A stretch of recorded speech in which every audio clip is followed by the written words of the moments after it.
Topic है हमारा भोजन एवं स्वास्थ्य, जिसका कि हाफ सेक्शन हम लोगों ने लास्ट टाइम कंप्लीट कर लिया था, जिसमें कि हमने पोषक तत्वों के नाम, उनके स्रोत एवं कार्य देख रहे थे हम लोग, जिसमें कि कार्बोहाइड्रेट के बारे में हम लोगों ने सब कुछ जान लिया था। अब आज हम अपना नेक्स्ट पोषक तत्व देखेंगे, जिसमें कि हमारी सेकेंड हेडिंग आएगी प्रोटीन।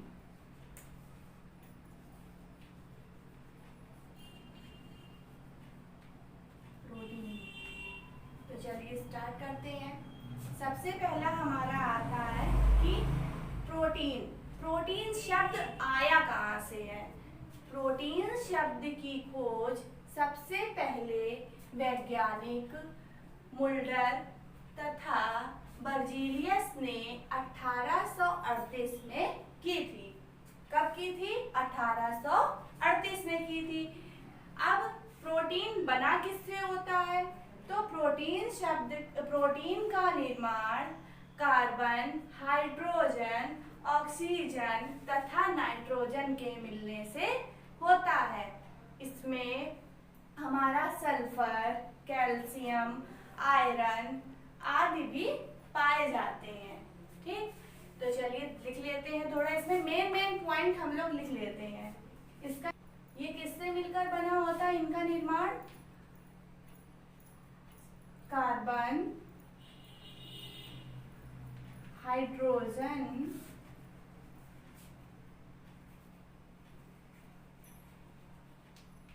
ऑक्सीजन एंड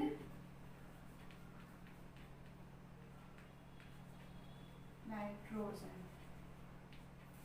ठीक, अब इसमें हमने आपको बताया कार्बन, हाइड्रोजन, ऑक्सीजन, नाइट्रोजन के अलावा इसमें क्या क्या बताया? कैल्शियम, सल्फर, आयरन, फास्फोरस आदि भी पाए जाते हैं इसमें।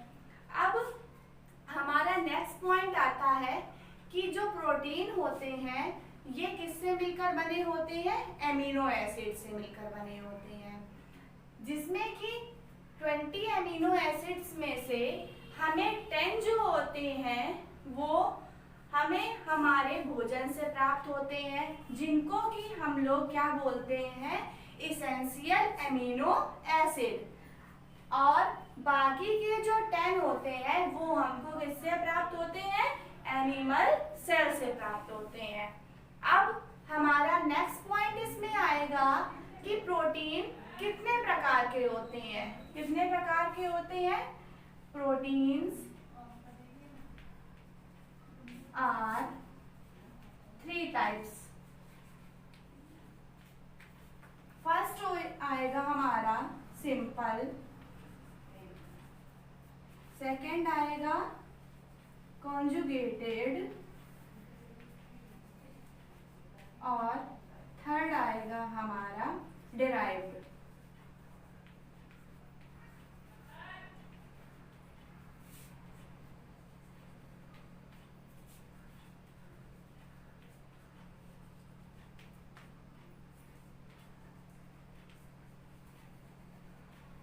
तो चलिए देख लेते हैं अपना first type, simple protein. Simple protein जो होती है ये किससे बनी होती है? एमिनो एसिड से बनी होती है। इसके एग्जाम्पल्स देखते हैं। इसका एग्जाम्पल होता है हमारा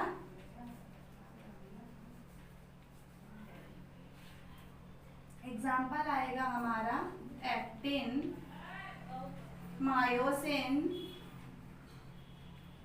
फाइब्रिनोजन,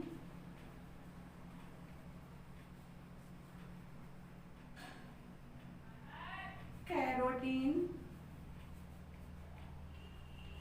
और कोलेजन। अब एक ये जो कैरोटीन प्रोटीन होता है ये हमारे बालों और नेल्स के लिए बहुत आवश्यक होता है। अब नेक्स्ट आएगा हमारा कॉन्जुगेटेड प्रोटीन। चलिए नेक्स्ट हमारा आता है कॉन्जुगेटेड प्रोटीन। कॉन्जुगेटेड प्रोटीन कैसे बनती है? देखो, जो अभी हमने आपको फर्स्ट टाइप बताया सिंपल प्रोटीन। सिंपल प्रोटीन अन्य सब्सटेंस के साथ मिलकर कॉन्जुगेटेड प्रोटीन का निर्माण करती है।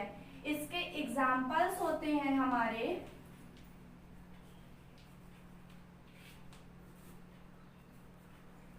फॉस्फोप्रोटीन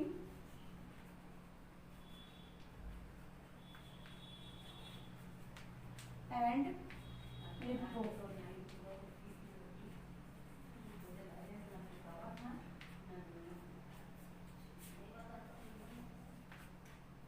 नेक्स्ट आता है हमारा डिराइव्ड प्रोटीन। डिराइव्ड प्रोटीन क्या होते हैं?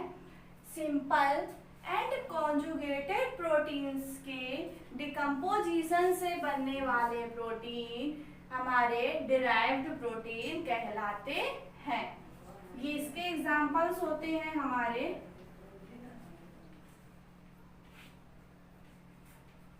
प्रोटियोसिस और फैक्टर्स ओके। अब इसमें हमारा नेक्स्ट आएगा इसके कार्य, प्रोटीन के कार्य मतलब कि वर्ग। क्या क्या कार्य होते हैं ये हमारे शरीर की मरम्मत एवं वृद्धि करता है, ये हार्मोन्स का निर्माण करता है और ये हीमोग्लोबिन जो कि एक हार्मोन्स है वो क्या करता है? O2 का संवहन करता है और एंटीबॉडीज के रूप में भी प्रोटीन हमारी बॉडी में कार्य करता है। ठीक, नेक्स्ट आएगा हमारा इससे की कमी से रोग कौन सा होता है? इसकी कमी से क्वाशियरकर रोग हो जाता है। कौन सा रोग होता है? क्वाशियरकर। और जो लीवर होता है वो भी काम करना बंद कर देता है।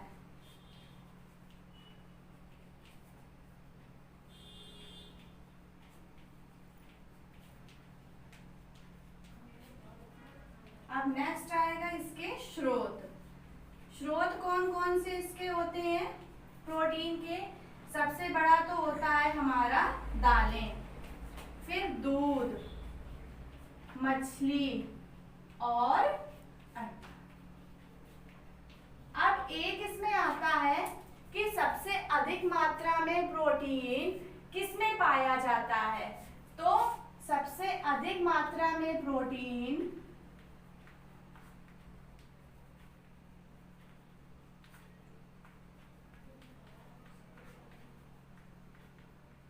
किसमें पाया जाता है? सोयाबीन में।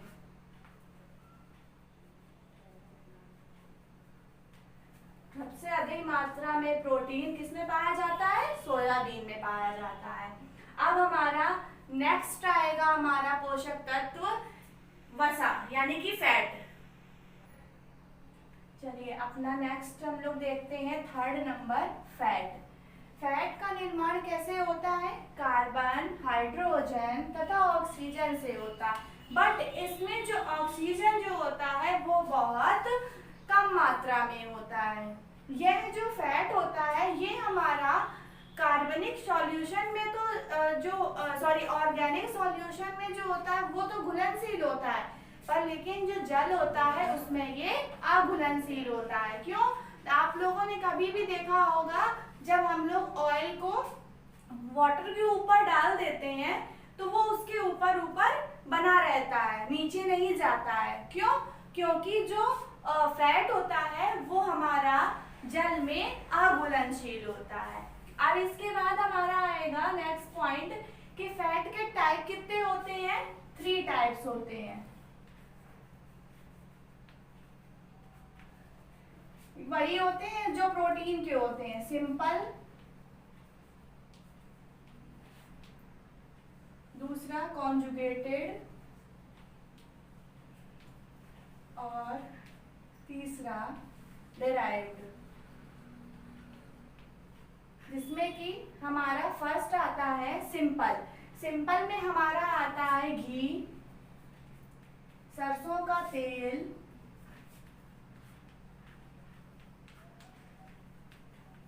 और चर्बी।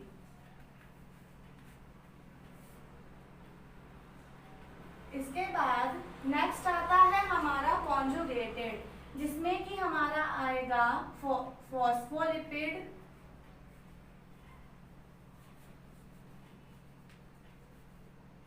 And glycolipid.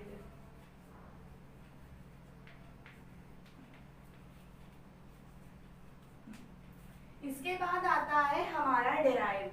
डेराइव्ड जो होता है ये सिंपल एंड कॉन्जुगेटेड के डिकम्पोजिशन से बनते हैं। ठीक, अब जो फैट होता है ये हमारे शरीर के लिए बहुत कम मात्रा में आवश्यक होता है, क्योंकि ये कार्बोहाइड्रेट की अपेक्षा बहुत अधिक हमें ऊर्जा प्रदान करता है।